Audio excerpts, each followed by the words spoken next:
Between patron deities, dark vengeful spirits, and all kinds of unusual folklore related to how you can find a dead body in running water, rivers have quite a lot of interesting legends and folklore attached to them. So let's go and explore some of them in this week's episode of Fabulous Folklore. Hello there and welcome to Fabulous Folklore, the podcast for all things folklore, occult and just a bit weird. I'm your host, Icy Sedgwick, blogger, fantasy author and your guide into these rather mysterious realms. I've got some rare things to show you, so come on in, take a look around, but be careful not to touch anything. These things sometimes bite. Well, hello there and welcome back to Fabulous Folklore with me, your host, Icy Sedgwick. I do hope that you're doing well as we are continuing through March.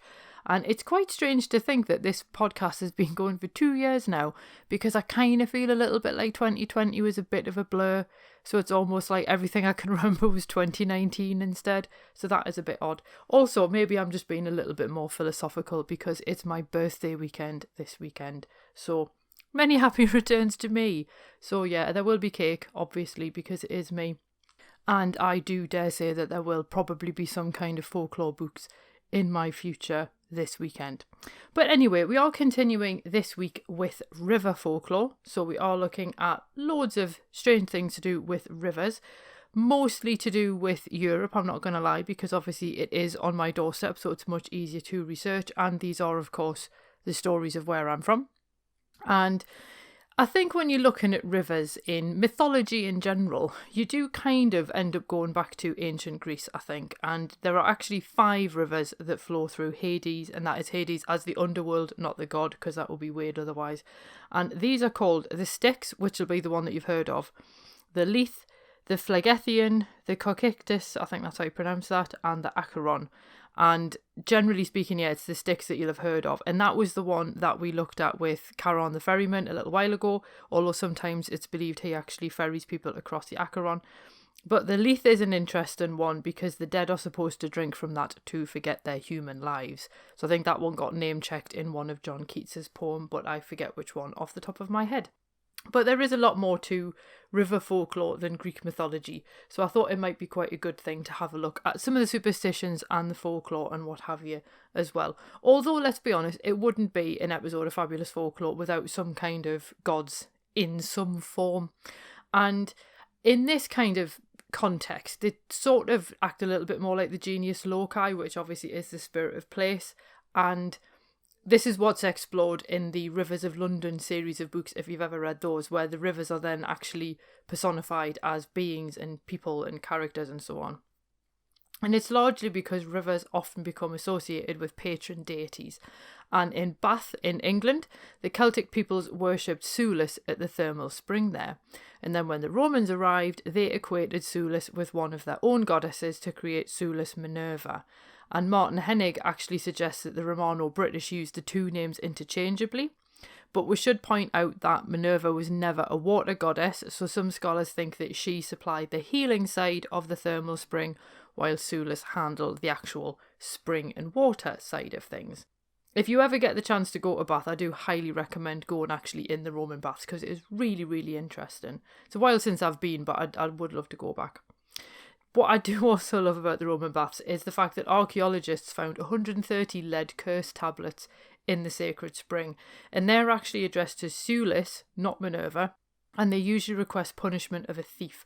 Now this is really unsurprising when you consider that clothes or money might be stolen while people were bathing, and the fact that those issuing the curses asked Sulis to enact punishment in the temple sets up this sense of place between the petitioners and the goddess. Obviously, I have no way of knowing if she ever actually did punish anyone for thieving anything from the baths, but these curse tablets certainly indicate that people believed that she would. Coventina was another Romano-British goddess, this time of rivers, springs and wells, so not necessarily so much a specific one, like Sulis. We do actually know very little about her other than the fact that she was actually a local British goddess, and she was important enough for the Romans to adopt her too, and many representations of her show a somewhat Roman artistic influence. Scholars do believe her to have been seen as the supreme river goddess, basically the queen of all the river goddesses, and associated with the Colju River. Now, the late Eric W. Edwards describes her as, and I quote, a patroness of healing waters and wells, end quote. And he also notes her Celtic origins and the fact that the Romans picked her up for worship, so there must have been enough about her that then made her important to them. And inscriptions to her have been found at Coventine as well, at Carrabrough along Hadrian's Wall, which is in between Chesters and Housesteads, if you're wondering. And brooches, coins, pottery and rings have all been found as votive offerings to her. Interestingly, there are other elements at the site which does indicate some kind of ritual use of the site. And here, for me, Coventina marks the intersection of water and healing, much like Sulis, although other darker spirits do hint at the somewhat destructive powers of water. And if we go out of England, we can also find water deities elsewhere in Europe as well. And Sicana was the Celtic goddess of a healing spring near Dijon in France. And this spring is also the source of the mighty Seine, which flows through Paris. And archaeologists uncovered the remains of a temple near the spring, including a really gorgeous bronze statue of Sicana. And Simone Antoinette Dates calls her the divine personification of the Seine. And around 1,000 votive offerings of bronze and stone were found at her temple, and they most commonly represent the body part that's in need of healing. And other more general effigies also show the devotee holding an offering for her, such as fruit, a dog, or a purse of money. So there is a sense of general devotion to Sicana alongside the requests for healing, but it is, as I say, a very, very nice effigy of her. We are going to make a little bit of a 90-degree turn from these lovely river patron deities and everything like that to the dark water spirits, because again, let's be honest, this is folklore, and we can't really talk about dark water spirits and not talk about the Grindylow. And I kind of feel like the Grindylow is a little bit of a cautionary tale, and it's sometimes also known by the name Jenny Greenteeth, and we do have a little bit more to talk about Jenny Greenteeth when we come to the lakes episode. But for now, the Grindylow lurks in English rivers, ponds and marshes, and according to the legends, these rather nasty little critters drag children into the deepest parts of the rivers if they venture into the shallows.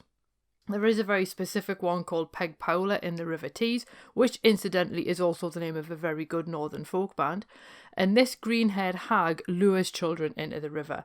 And William Henderson described her insatiable desire for human life in 1879, and also noted that many called the froth on the Tees Peg Powler's suds. Apparently there's a tributary of the Tees which actually features a being called Nanny Powler, which is believed to be Peg's sister or daughter. So I do quite like the fact you've got a little bit of a family tree going on there. Now Henderson does go on to relate the tale of Peg O'Nell, the water spirit dwelling in the rivers of the Ribble, and according to him, Peg worked as a servant at Waddow Hall, and somehow, we're not sure how, she managed to offend her mistress. So her employer expressed a wish that she might fall and break her neck, as Henderson puts it, which Peg unfortunately ended up doing. And then along with stealing chickens, killing cows and leading sheep astray, Peg then basically ended up as the deity of the Ribble and also demanded a sacrifice in the river every 7 years.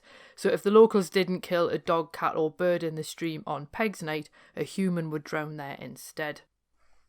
The Tees isn't the only river that's home to a vengeful spirit, because the Steel City of Sheffield also claims dark water gods lurk in the River Don, and people feared their wrath if they didn't cast in sacrifices, and obviously I'm using that in inverted commas. And even the pop band Pulp threw coins into the churning waters to appease the gods. Dr. David Clark notes that in the medieval era, the River Don, then called the Dun, had its own rhyme. The shelving, slimy River Dun, each year a daughter or a son, and this is basically about what it was expecting as a sacrifice. And Clark further notes that the 19th century historian Joseph Hunter thought the rhyme may have referred to sacrifices made to the water gods.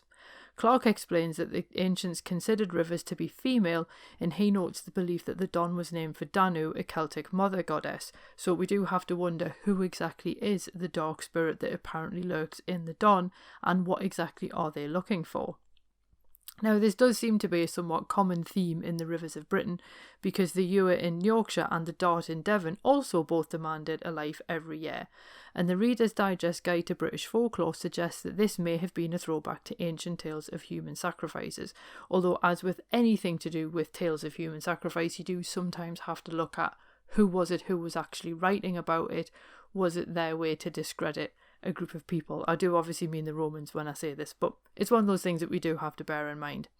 Either way, there's a rhyme that accompanies the Devon version, much as there is for the Don.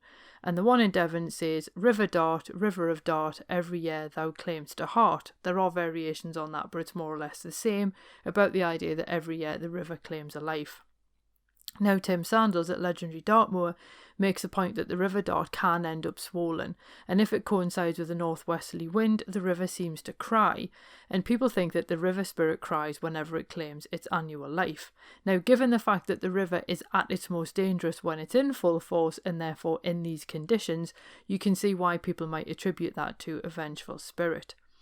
Now, Sandals even relates a tale from 1933 in which a Dartmoor author named Beatrice Chase heard the cry after attending a birth nearby, and while the baby at first appeared healthy, people continued to hear this cry for the next 3 days, and the cry only stopped when the baby sadly died.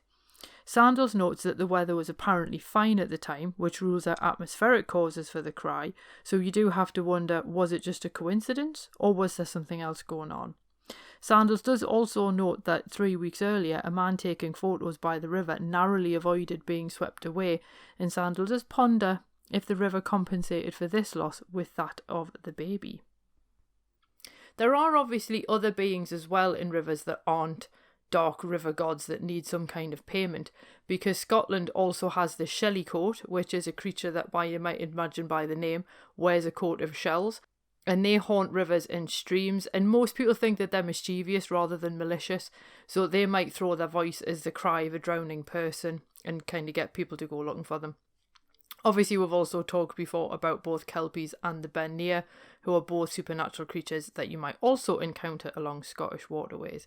And also we did look at the Lambton Worm a few weeks ago, and it is while fishing in the River Wear that the heir of Lambton catches the worm that then goes on to become the Lambton Worm. So you do have this quite long history of people encountering things in water that somehow proves a danger to them and their family. Now, we are also going to dash off to Germany for a little while because we're going to have a look at Lorelei and the Rhine. And Henderson does describe Peg from Peg Powler as being a sort of Lorelei. And a Lorelei is essentially a female water nymph. And there is a really large rock formation on the River Rhine in Germany that shares the name. And as the legend goes, Lorelei enjoyed sitting on the rock, luring skippers to row their boats too close to the rock with her beautiful singing voice. And a Christian monk named Gore moved into the area, and then he set about converting the pagan locals, and one of them told him about Lorelei. So when he then found a naked woman sitting in his favourite fishing spot, he knew exactly who he was dealing with. Or what Hollaback says happens is she starts beckoning him over, and he's like, no, go away, and this kind of goes on for a little while, and then eventually he banishes her with powerful language, and she goes off to presumably go and sunbathe somewhere else. But having vanquished the temptress, Gore found converting the locals far easier. Now, the name Lorelei was actually immortalised in ballad form in 1801 by Clemens Brentano, and in this version, a beautiful woman named Lorelei lived in the area, and her lover betrays her by accusing her of bewitching men with her beautiful singing voice. Now, the local bishop can't quite bring himself to order her execution, so he sends her to a nunnery instead. And then she asks if she can climb the rock on the way to the nunnery, but then instead she falls to her death into the Rhine. And I kind of can't help thinking I prefer the water nymph version a little bit, because that version of Lorelei sort of, she's got like agency and power of her own and everything, so I kind of prefer the folk tale rather than the ballad. But anyway, there is a common theme among a lot of these tales, and there is a sense of them being, as I said before, cautionary tales, that they are trying to keep people away from dangerous water, also underwater currents, places where the water is extremely cold, which can cause all manner of problems, or also just the fact that people can't swim. So many of these stories may indeed have been a way to try and keep people away from otherwise tempting water. And obviously, because of the fact that water can be incredibly dangerous, particularly if you're not a confident swimmer or you just get caught out by the currents or whatever, you do have quite a lot of stories surrounding rivers in terms of like the Dead House, which we've covered before. So obviously you've got the Dead House in Newcastle where people were fished out of the Ousburn or the Tyne. There's the really famous one in Paris by the Seine, where the morgue actually became a tourist attraction when it displayed the bodies of those that it took from the river. So a lot of this kind of helps to show that rivers are actually quite dangerous places, so it's hardly surprising that a lot of this folklore and mythology exists around them.